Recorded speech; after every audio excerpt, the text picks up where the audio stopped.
Uh, Welcome to today's lesson. So today's lesson is continuation of pig production, and to be specific, today we're going to look at common parasites in pigs. And this is Agriculture Form 2, and you are with me, your presenter, Andrew Cobby. So stay with me as I'm going through this this lesson. So let's look at common parasites in pigs. So we've got the following are the common parasites that infest pigs. So the first one is roundworms. So these roundworms, this is the most common internal parasites in pigs. So it is an internal parasite.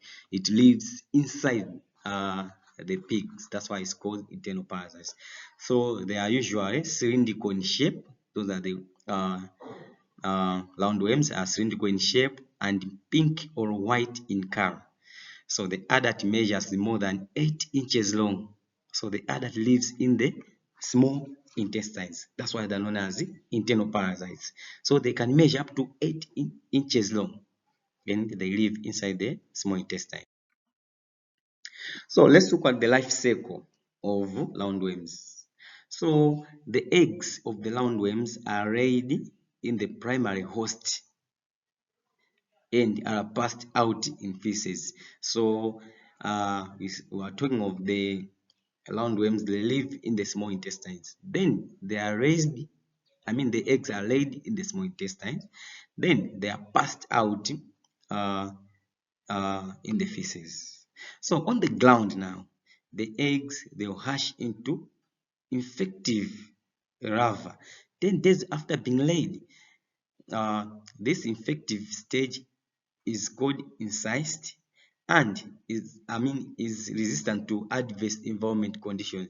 It can remain viable up to 30 years. So uh, uh, these the eggs they hatch into infective larva. So that infective larva is also known as incest, and it's very resistant to adverse environment. It cannot be easily killed by adverse environmental conditions, and it can remain viable. It can remain strong up to 30 years. Then the insects or the larvae are found on the grass where they are picked or they are ingested by grazing pigs. They then bore through in the intestinal walls in the bloodstream and are carried into the liver uh, and and then into the lungs where they penetrate into the trachea. They are coughed out in the mouth and re-swallowed. So that's the process. Uh, these larvae are engaged. Are ingested again, or are taken into the mouth of the pig again. So they then bore through the intestinal walls. So they make a hole into the walls of the intestine and they go into the bloodstream and are carried to the liver. Okay, after being carried to the liver and then into the lungs where they penetrate into the trachea, uh, they are coughed out in the mouth and swallowed. So in the intestine, they develop into adult worms and start another cycle. So when they are in the intestine, they develop into adult worms and start another cycle. So male and female worms mate, and upon fertilization, the female lay eggs again. So that's the life cycle of roundworm. So let's look at signs and symptoms of roundworm attack. So the first one is retarded growth. So retarded growth is like the pig will be failing to grow. So that's retarded growth. Then talk of scars. So when talk of scars, this is a bright surface of the skin. You find that the surface become bright. So that one It's known as scar. Then we talk of anemia, piglet anemia. So anemia also is one symptom of a roundworm.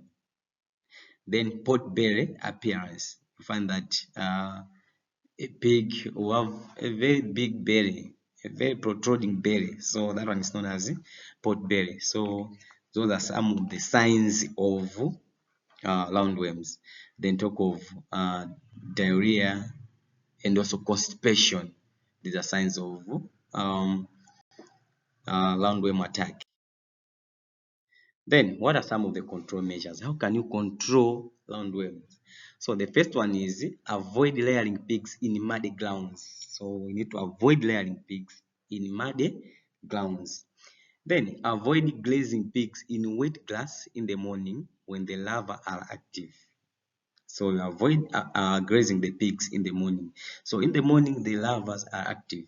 So avoid uh, grazing in the morning. Then you have to deworm pigs using appropriate dewormers regularly.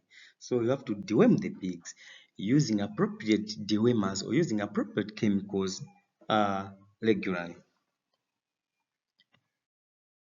So this is just a picture. It's a picture of how roundworms look like. So those are roundworms.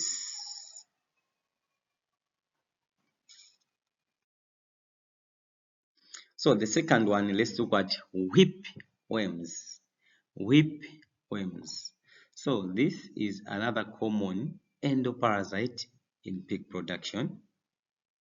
So it inhibits the alimentary canal of pigs. So it's another endo or internal parasite. So it inhibits or it stays in the alimentary canal of pigs. So I've got signs and symptoms of these whipworms. So the first one is loss of appetite. So the pig will not have appetite. Uh, when talk of loss of appetite, it's when the pig will not want to eat. So that's loss of appetite. Then talk of diarrhea with mucus and blood stains. Then talk of dehydration. So dehydration, this is when the body has lost water. So the pig will be dehydrated. Then talk of up to the extent of death. So those are some of the signs of whipworm attack.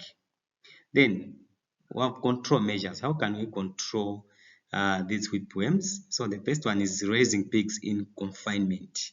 We have to raise pigs in confinement. Then deworming with appropriate dewormers. So deworm with the appropriate dewormers or with the appropriate chemicals.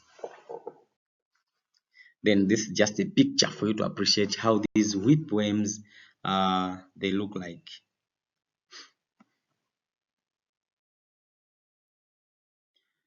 So we've got another parasite which is mange. So this one is the major external parasite of pig. They live on the skin of pigs. They burrow through skin layer and digest the tissue. So they live on the skin of the pig and they burrow or they go through, they make a hole and go through the skin and they digest the tissues. So let's look at signs and symptoms of mange. So we talk of thickened and reddened skin around the ears. So find that the ears they'll have thick skin as well as red skin. So talk of the ears, talk of the shoulders, talk of the stomach, and between the legs. And animals scratch themselves against the will scratch themselves and to damage their skin. So in other ways, it means uh, uh, mange will cause uh, irritation of the skin. Therefore, the pig will be scratching themselves up until they damage their skin. Then let's look at control measures. The first one is by washing the animal clean. You have to wash the animals clean. Then spray with appropriate acaricides. In other words, these are chemicals which kill the mange. So you have to spray the pig, with the appropriate acaricides. So this is just a picture for you to appreciate how a pig looks like if it has been attacked by this parasite known as mange. So let's go to mites. So when talk of mites, they are wingless insects with a diamond-shaped body. So they are wingless, they don't have wings, with a diamond-shaped body. So they are blood-sucking insects. In other words, they suck blood of the pigs. So that's about it. Mites. So this is just a picture for you to appreciate a pig uh, having the mites. So you can see this pig, the black spots there, which are, the spots which are appearing to be black. These are mites, and they are very destructive because they suck blood of the pig and they cause piglet anemia. So it's very good to control these mites. So from here, let's now look at common diseases now. Common diseases of pigs. So the first one is African swine fever. So African swine fever is caused by virus, which is transmitted by contact with wild pigs or through contact with infected garbage. So this African swine fever is caused by this virus known as Irudo. So it can be found from wild pigs as well as with the infected. When the pig come in contact with the infected garbage. So transmission is also possible by ticks or uh, Oniphodorus. So that's how African swine fever is caused. So let's look at signs and symptoms of African swine fever. So the first one is fever of about 40 degrees to 41 degrees. Okay, so high temperature up to 40 to 41 degrees. Then characteristic paralysis of hindquarters. So in this one, the pig moves about on its four legs only. So the hind legs or the back legs will be paralyzed and the pig will be moving using the front legs only. Then difficult in breathing. So it becomes very difficult for the pigs to be breathing. Then constipation followed by blood-stained diarrhea. So we find that there's constipation and blood-stained diarrhea also. Then lack of coordination of the nervous system. So there's lack of coordination of the nervous system. Then pig skin, snout, abdomen, and ears appear to be blue. That's cyanosis.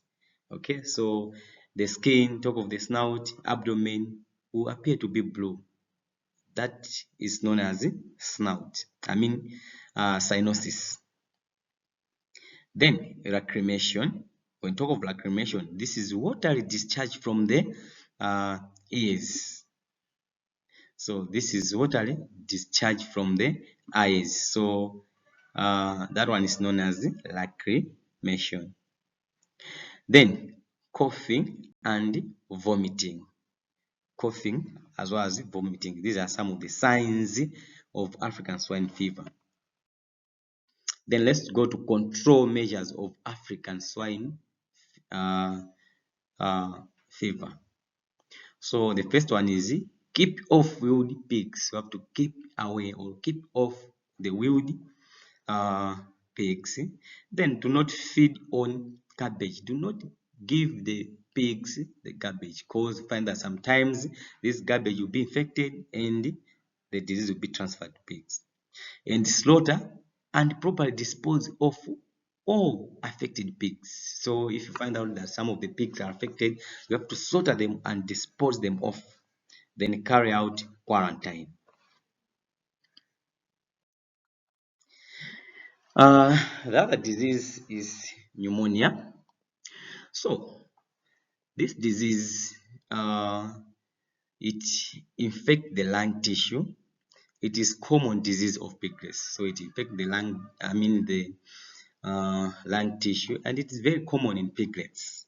So let's look at the causes of pneumonia. So it is caused by bacterium, mycoplasma, mycorrhizae, talk of virus, dust particles, or presence of worms in the lungs. Then we've got predisposing factors. Okay, these are factors that can put the pigs. That can put the pigs in a situation whereby it can, it can contact uh, the disease, which is pneumonia. So these predisposing factors are, the first one is poor ventilation. So if there is poor ventilation, the pig house is poorly ventilated, it can lead to pneumonia. Then we've got overcrowding in the piglet house. So overcrowding also can lead to piglet anemia. Then we've got age. Young animals are more prone to the disease than adults. Then dampness and chillness in the pig house. So dampness, this is wetness of the wetness in the pig house, and also chillness, this is when or coldness, you can just say coldness in the house can also lead to pneumonia. Then let's go to signs and symptoms of pneumonia. So the first one is severe respiratory problem. So there'll be respiratory problem, talk of difficulty in breathing.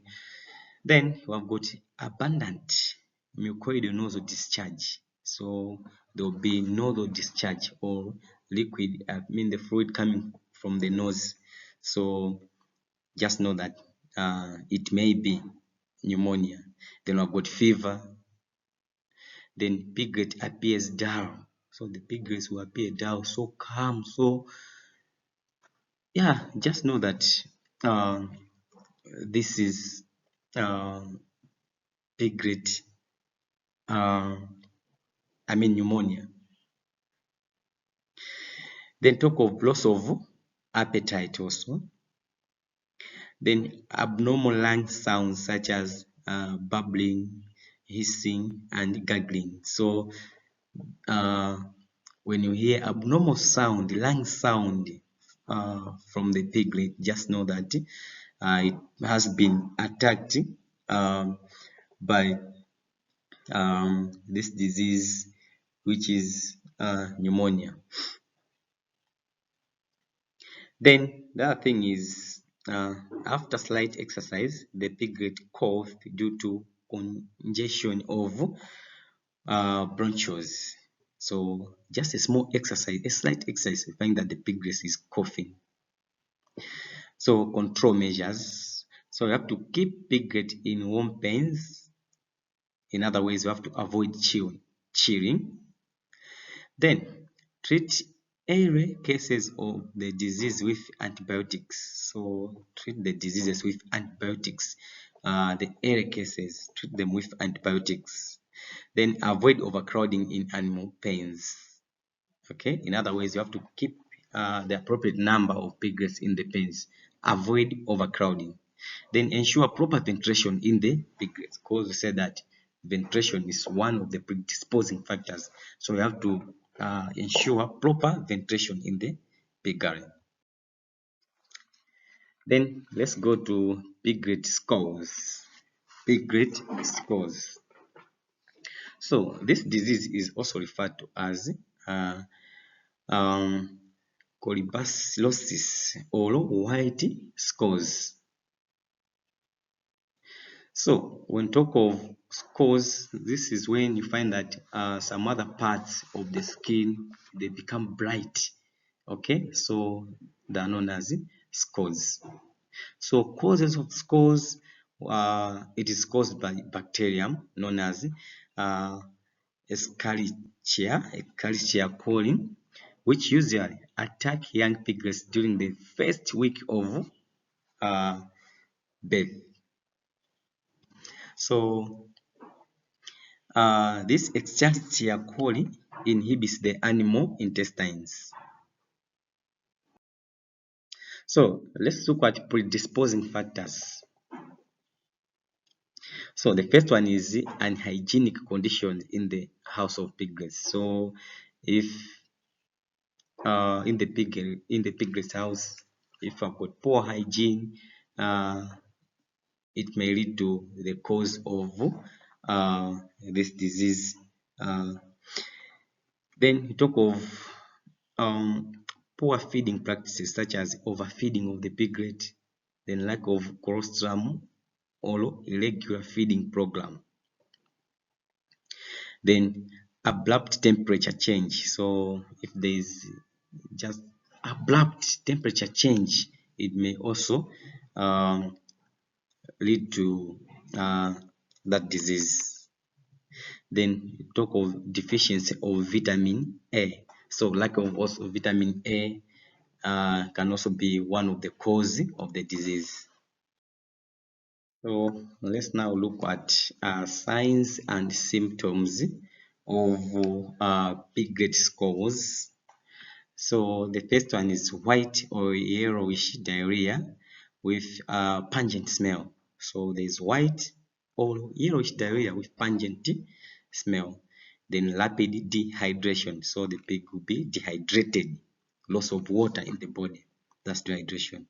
Then initial rise in body temperature, but which later drops below normal. Then extremely cold to touch. So the pig will be extremely cold when you touch it. Then talk of downness. Then undigested milk car. Then blood and mucus stains occur in the feces. So find that in the feces there's blood as well as mucus stain in the feces. Then soiled tail and back of the thigh. So the soil, the tail will be soiled, will be dirty, and also at the back of the thigh. Then loss of appetite. These are some of the signs and symptoms of piglet scores. Then let's go to control measures. How can we control these piglet scores? So you have to ensure cleanliness in the animal house by avoid dampness on the floor of the animal house. Then proper feeding, and observe hygiene during parturition. So during giving birth, you have to to ensure hygiene. Then let's go to piglet anemia. So on top of piglet anemia, this is a disease of piglet because they are born with limited supply of iron. So piglets are born with limited supply of iron. So this one is known as piglet anemia. So if the piglet does not have access to iron in the first 23 weeks, its red blood cells capacity to absorb oxygen is impaired. So that's anemia. So if it is born with low level of iron, it cannot will not have that capacity to absorb oxygen. So it means the pig now is anemic. So what are the causes of anemia? So anemia anemia is caused by insufficient or low level of red blood cells. So insufficient or low level of red blood cells is the cause of anemia. So when talk of hemorrhage, this is loss of blood from the blood vessel. So there's a sign of hemorrhage that the pig have lost blood. So talk of general weakness, and also so the pig will just feel very weak. So that one is known as general weakness. So let's look at control measures of piglet anemia. So the first one is to administer iron injection within the first week after birth. So first week after the birth, you have to administer iron and give iron to uh, piglets. Then let's go to control and prevention of diseases and parasites in pigs. So the first one is pigs are susceptible to attack by a number of parasites and diseases, which may compromise their health and consequently their performance. So the farmer should strive to keep his pigs healthy through the following practices. The first one is cleaning and disinfecting the pig house regularly. So to clean and disinfect the pig house regularly, frequently, in other words. Then cleaning the feed and the water trough and disinfecting them.